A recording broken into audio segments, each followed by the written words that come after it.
નમસ્કાર મિત્રો, જય શ્રી કૃષ્ણ. આજની કહાની એક એવી સ્ત્રીની છે જેણે જીવનમાં એક પછી એક મુશ્કેલીનો સામનો કર્યો. પહેલાં ગરીબી, પછી પતિનું અચાનક મૃત્યુ અને ત્યારબાદ પોતાના જ સાસરિયાનો સાથ છૂટી જવો.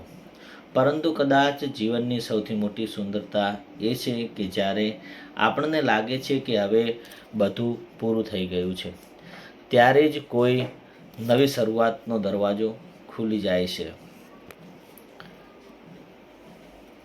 તો ચાલો સાંભળીએ મીરાની કહાની. એક નાનકડા ગામમાં મીરા નામની એક છોકરી પોતાના માતા પિતા અને 2 ભાઈઓ બહેનો સાથે રહેતી હતી. મીરાને 3 બહેનો અને સૌથી મોટી બહેન હતી. તેના પિતા રમેશભાઈના ખેતરમાં મજૂરી કરી અને પરિવારનું ગુજરાન ચલાવતા હતા, જ્યારે તેની માતા શાંતાબેન ગામમાં અલગ અલગ ઘરોમાં કામ કરી થોડા પૈસા કમાતી હતી અને ઘરમાં પોતાને હંમેશા તંગી રહેતી હતી. ક્યારેક એવી પરિસ્થિતિમાં પણ આવતી હતી કે ઘરમાં 4 માણસો પૂરતું અનાજ પણ હોય તો 5મા માણસ માટે વિચારવું પડે.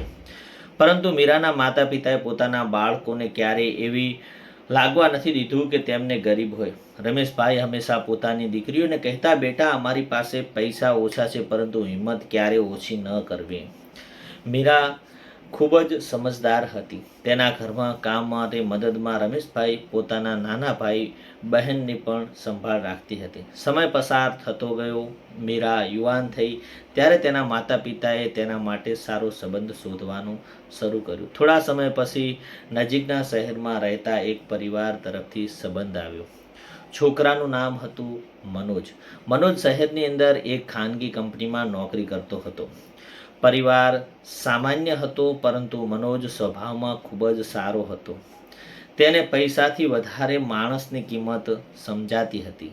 પહેલી મુલાકાતમાં જ મનોજે મીરાને કહ્યું હતું કે મારે જીવનસાથી એવી જોઈએ છે કે જેને સુખ જ નહીં પરંતુ મુશ્કેલીમાં પણ મારી સાથે ઊભી રહે. મીરાએ તેની વાત ગમી ગઈ. બંને પરિવારોમાં સંમતિથી થોડા સમય પછી બંનેના લગ્ન થયા. લગ્ન પછી મીરાને લાગ્યું કે હવે કદાચ તેનું જીવન સુંદર રીતે આગળ વધશે.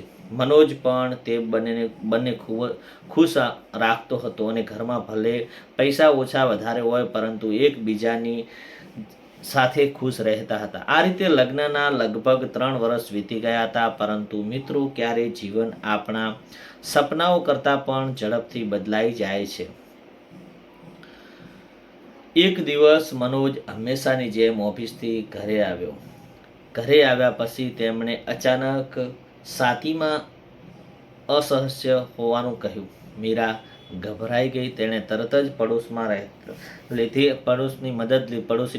મદદ લીધી અને મનોજને હોસ્પિટલ લઈ ગઈ. ડૉક્ટરે સારવાર શરૂ કરી. મીરા હોસ્પિટલમાં બહાર ઊભી હતી. ભગવાનને કે પ્રાર્થના કરી રહી હતી, હે ભગવાન, તારી પાસે કાંઈ નથી માગ્યું, બસ મારે મનોજને બચાવી લો. પરંતુ થોડા કલાકો પછી ડૉક્ટર બહાર આવ્યા. તેના ચહેરા પર ગંભીરતા જોઈ મીરાનું હૃદય ધ્રુજી ગયું. ડૉક્ટરે ધીમા અવાજે કહ્યું કે અમે ખૂબ જ અફસોસ છે. મીરાના પગ નીચેથી જાણે જમીન સરકી ગઈ. થોડા કલાકો પછી આખું જીવન બદલાઈ ગયું. જેમણે કરીને ઓફિસમાં ગયા અને હવે ક્યારેય પાછો નહીં આવે. મનોજના મૃત્યુ પછી મીરા જાણે અંદરથી તૂટી ગઈ. શરૂઆતના દિવસોમાં સાસરિયાઓ તેને સંભાળી, પરંતુ થોડા અઠવાડિયા પછી વાતાવરણ બદલાઈ ગયું. એક દિવસ તેની સાસુએ કહ્યું કે મીરા, હવે તું અહીં કેટલા દિવસ રહીશ? મીરાએ આશ્ચર્યથી પૂછ્યું, મમ્મી, હું ક્યાં જાઉં? આ તો મારું ઘર છે. સાસુએ કડક અવાજમાં કહ્યું, મનોજ હવે નથી. અમે તને આખી જિંદગી રાખી શકીએ નહીં. તું તારા પિયર જતી રહે. આ શબ્દો મીરાના હૃદયમાં તીરની જેમ વાગ્યા. તે રડતા બોલી, મમ્મી, મેં ઘરે હંમેશા મારું ઘર માન્યું છે, પરંતુ કોઈને તેની વાત સાંભળી નહીં. બીજા દિવસે મીરાએ થોડા કપડાં તેની નાની થેલીમાં ભર્યા. તેના દરવાજા પાસે છેલ્લી વાર ઊભી રહી. તેને મનોજ સાથે વિતાવેલા દિવસો યાદ આવ્યા. પછી તેને ચૂપચાપ ઘરેથી નીકળી ગઈ. મીરા પોતાના પિયરના ગામ તરફ જતી બસમાં બેસવા માટે બસ સ્ટેન્ડ પહોંચી. પરંતુ ત્યાં પહોંચી તો તેના મનમાં એક બીજો વિચાર આવ્યો.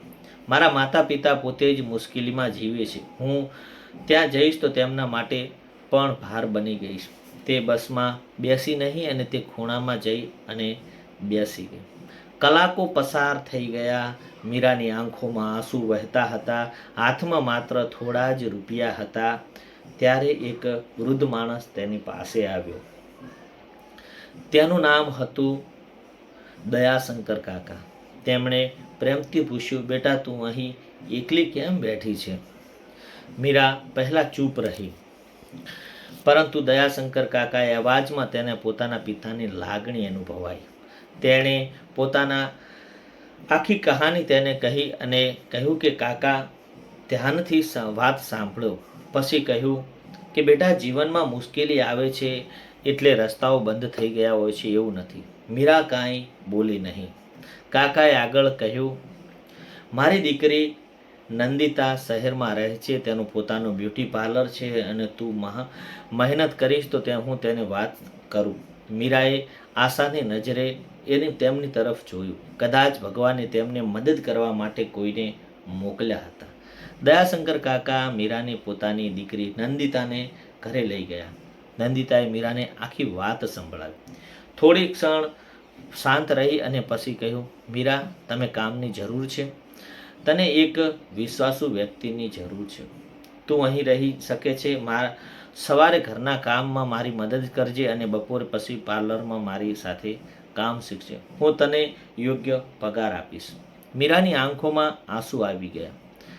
તેણે કહ્યું, બહેન, હું તમારી મહેનત ક્યારેય વ્યર્થ નહીં જવા દઉં. બીજા દિવસે મીરાએ કામ શરૂ કરી દીધું. શરૂઆતમાં તેને ઘણું નવું લાગતું હતું, પરંતુ તે ખૂબ જ મહેનત કરી અને ધીમે ધીમે તેણે બ્યુટી પાર્લરનું કામ શીખી લીધું. 6 મહિના પછી નંદિતા પણ લાગવા લાગ્યું કે મીરા માત્ર કામવાળી નથી, તેનો પરિવાર એક ભાગ બની ગઈ છે. એક દિવસ નંદિતાનો નાનો ભાઈ અર્જુન શહેરથી ઘરે આવ્યો. અર્જુનને એક સારી કંપનીમાં નોકરી કરતો હતો. સ્વભાવમાં શાંત અને સમજદાર હતો. પહેલી મુલાકાત તેણે મીરાને માત્ર એટલું જ કહ્યું, તમે નંદિતાની સાથે કામ કરો છો? મીરાએ કહ્યું, હા. અર્જુને સ્મિત કરીને કહ્યું, મારી બહેન તમારી ઘણી વાતો કરે છે. મીરાએ પણ હળવું સ્મિત કરીને કહ્યું અને પોતાના કામમાં લાગી ગઈ. બંને વચ્ચે શરૂઆત માત્ર સામાન્ય વાતચીતથી થતી હતી, પરંતુ એક દિવસ એક નાની ઘટના બની. મીરા રસોડામાં કામ કરતી હતી ત્યારે તેના હાથમાં કાચનો ગ્લાસ નીચે પડી ગયો અને તેની આંગળીમાં ઈજા થઈ. દુખાવાથી મીરા બેસી ગઈ અને તેનો અવાજ સાંભળી અર્જુન તરત આવ્યો. તેણે ફર્સ્ટ એડ બોક્સ ખોલી અને મીરાને ઈજાની સારવાર કરી. પાછળથી થોડું ધ્યાન રાખજો, મીરાએ કહ્યું. હા, ધ્યાન રાખીશ. અને આ નાની ઘટના વચ્ચે બંને વાતચીત વધવા લાગી. પરંતુ મીરા મનમાં એક ડર હતો. તેને લાગતું હતું કે લોકો તેની સાથે માત્ર સહાનુભૂતિ રાખે છે. એક સાંજે અર્જુને મીરાને પૂછ્યું, મીરા, તું હંમેશા આટલી શાંત કેમ રહે છે? આ પ્રશ્ન સાંભળી મીરા થોડા સમય માટે ચૂપ રહી. પછી તેણે પોતાના ભૂતકાળ વિશે બધું કહી દીધું. પતિનું મૃત્યુ, સાસરિયાવાળાઓનું વર્તન, બસ સ્ટેન્ડ પર વીતેલી એ રાત, પછી દયાશંકર કાકા અને નંદિતાની મદદ. અર્જુન ખૂબ જ ધ્યાનથી તે વાત સાંભળી રહ્યો હતો. થોડી ક્ષણો પછી તેણે કહ્યું, તમારી સાથે અન્યાય થયો છે. મીરા હળવું હસીને બોલી, હવે આ બધું કહેવાનો અર્થ નથી. મારું જીવન તો પૂરું થઈ ગયું. અર્જુને તરત જ, જીવન ક્યારે ઘટનાની પૂરું નથી થતું. આ શબ્દો મીરાને મનમાં ઉતરી ગયા. પરંતુ મીરા કોઈ ઉતાવળ કરવા માંગતી નહોતી. એક દિવસ તેણે અર્જુનને સ્પષ્ટ કહી દીધું, અર્જુન, જો તમે મારી સાથે માત્ર દયા રાખીને વાત કરતા હો તો કૃપા કરી અને એવું ન કરો. હું ફરી કોઈના સહારામાં જીવવા નથી માંગતી. અર્જુને શાંતિથી જવાબ આપ્યો, હું તમારી ઉપર દયા નથી કરતો. મીરાનું વર્તન સન્માન કરી અને મીરા ચૂપ રહી. અર્જુને કહ્યું કે હું તમારી સાથે પૈસા ઓછા છે પરંતુ આત્મસન્માન છે. તમે ઘણા ગુમાવ્યું છે, મહેનત કરવાનું છોડ્યું નથી અને તમારી વાત મને ગમે છે. મીરાની આંખોમાં આંસુ આવી ગયા. તેણે ધીમેથી કહ્યું, પણ હું વિધવા છું. અર્જુને કહ્યું, મને ખબર છે. મારી પાસે કોઈ સંપત્તિ નથી. મને સંપત્તિની જરૂર નથી. તમારી બહેન મને સ્વીકારશે? અર્જુને જવાબ આપ્યો, એ વાત હું એકલો નક્કી નહીં કરું. પહેલાં તમે નંદિતા સાથે વાત કરીશ. થોડા દિવસ પછી અર્જુન નંદિતા સાથે વાત કરી. નંદિતા થોડા સમય સુધી ચૂપ રહી. પછી તેણે મીરાને પોતાની પાસે બોલાવી. નંદિતાએ કહ્યું, મીરા, તને યાદ છે જ્યારે તું પહેલી વાર અહીં આવી હતી? મીરાએ માથું હલાવ્યું. હા, નંદિતા બોલી, ત્યારે તારી આંખોમાં માત્ર દુઃખ હતું. આજે પહેલીવાર મને તારી આંખોમાં આશા દેખાય છે. મીરાની આંખોમાં આંસુ આવી ગયા. નંદિતાએ આગળ કહ્યું, જો મારા ભાઈને તારી સાથે ખુશી મળે અને તું આ સંબંધથી ખુશ હોય તો હું ના શા માટે પાડું? મીરા રડી પડી. નંદિતાએ તેને ગળે લગાવીને કહ્યું, તું મારા ઘરે કામ કરવાવાળી હતી પરંતુ હવે તું મારી બહેન બની ગઈ છે. આ વાત મીરાના માતા પિતાને પણ જણાવવામાં આવી હતી. રમેશભાઈ અને શાંતાબહેન જ્યારે શહેરમાં આવ્યા ત્યારે તેમની આંખોમાં આંસુ હતા. રમેશભાઈએ પોતાની દીકરીનો હાથ પકડીને કહ્યું, બેટા, તું જીવનમાં ઘણું બધું સહન કર્યું છે. હવે ભગવાન તને ખુશ રાખી છે એટલે અમારી ઈચ્છા છે. પછી તેણે અર્જુનને હાથ પકડીને કહ્યું, બેટા, મારી દીકરીને ક્યારેય એવું ન લાગવા દેતો કે તે એકલી છે. અર્જુને જવાબ આપ્યો, કાકા, હું વચન આપું છું કે હું મીરાને હંમેશા સન્માન કરીશ અને દરેક મુશ્કેલીમાં તેની સાથે ઊભો રહીશ. થોડા સમય પછી બંનેના લગ્ન ખૂબ જ સાદાઈથી થયા. લગ્નના દિવસે મીરા દુલ્હન બની અને બેઠી હતી. તેના ચહેરા પર ખુશી હતી પરંતુ આંખોમાં થોડા આંસુ હતા. તેને પોતાના પતિ મનોજની યાદ આવી ગઈ. અર્જુને તેની આંખોમાં આંસુ જોયા અને તેણે માત્ર એટલું જ કહ્યું, આજે રડશો નહીં. ભૂતકાળને ભૂલવાની જરૂર નથી પરંતુ આજે તમારી નવી જિંદગીનો પહેલો દિવસ છે. મીરાએ અર્જુનને તરત જોયા અને પહેલીવાર દિલથી સ્મિત કર્યું. લગ્ન પછી મીરાનું જીવન ધીમે ધીમે બદલાતું ગયું. તેણે નંદિતા સામે મળી અને નવી બ્યુટી પાર્લરનું કામ આગળ વધાર્યું. પછી તેણે પોતાનું નાનું પાર્લર શરૂ કરવાનું સપનું જોયું. અર્જુને પણ તેને પ્રોત્સાહન આપ્યું. થોડા વર્ષોમાં મીરા પોતાના પગ ઉપર ઊભી થઈ ગઈ. હવે તે કોઈ પર ભાર નહોતી. તે પોતે પણ કમાતી હતી અને જરૂરિયાતમંદ મહિલાઓને કામ શીખવતી હતી. એક દિવસ તેની પાસે એક ગરીબ યુવતી કામ માંગવા આવી. મીરાએ તેને જોઈ અને પોતાના ભૂતકાળને યાદ કર્યું અને તેણે યુવતીને, ચિંતા ન કર, મુશ્કેલી તારી ઓળખ નથી, આ માત્ર તારા જીવનનો એક અધ્યાય છે. આ શબ્દો બોલી અને એ વખતે મીરા દયાશંકર કાકાની વાત યાદ આવી ગઈ. સમય પસાર થતો ગયો. એક દિવસ મીરા પોતાના માતા પિતાને મળવા ગઈ. રમેશભાઈ પોતાની દીકરીને ખુશ જોઈ રહ્યા હતા. બેટા, આજે મને લાગે છે કે ભગવાન મારી પ્રાર્થના સાંભળી. મીરા પિતાના ખભા ઉપર માથું રાખી અને બોલી, પપ્પા, તમે મને બાળપણમાં શીખવ્યું હતું ને કે પૈસા ઓછા હોય તો ચાલે પણ હિંમત ઓછી ન રાખવી જોઈએ. રમેશભાઈની આંખોમાં આંસુ આવી ગયા. મિત્રો, મીરાની કહાની આપણને ખૂબ જ મોટી વાત શીખવે છે. વિધવા થઈ જવાથી કોઈ સ્ત્રીની જિંદગી પૂરી થતી નથી.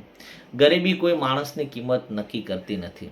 ભૂતકાળમાં રહેલું દુઃખ કોઈ વ્યક્તિને આખી જિંદગી સજા ન ભોગવવા માટે મજબૂર કરી શકતું નથી. દરેક વ્યક્તિને જીવનમાં ફરીથી ઊભા થવાનો અધિકાર છે અને સૌથી મહત્ત્વની વાત, કોઈને જીવનમાં બીજી તક આપવી હોય તો પહેલાંની પરિસ્થિતિ પરંતુ તેના હાથે જોવું જોઈએ. અર્જુને મીરાને માત્ર સહારો નહોતો આપ્યો, તેણે મીરાના આત્મસન્માનનો પણ સ્વીકાર કર્યો હતો. અને નંદિતાએ સાબિત કર્યું હતું કે સંબંધો માત્ર લોહીના હોવા જરૂર નથી, લાગણીઓ પણ પરિવાર બની શકે છે.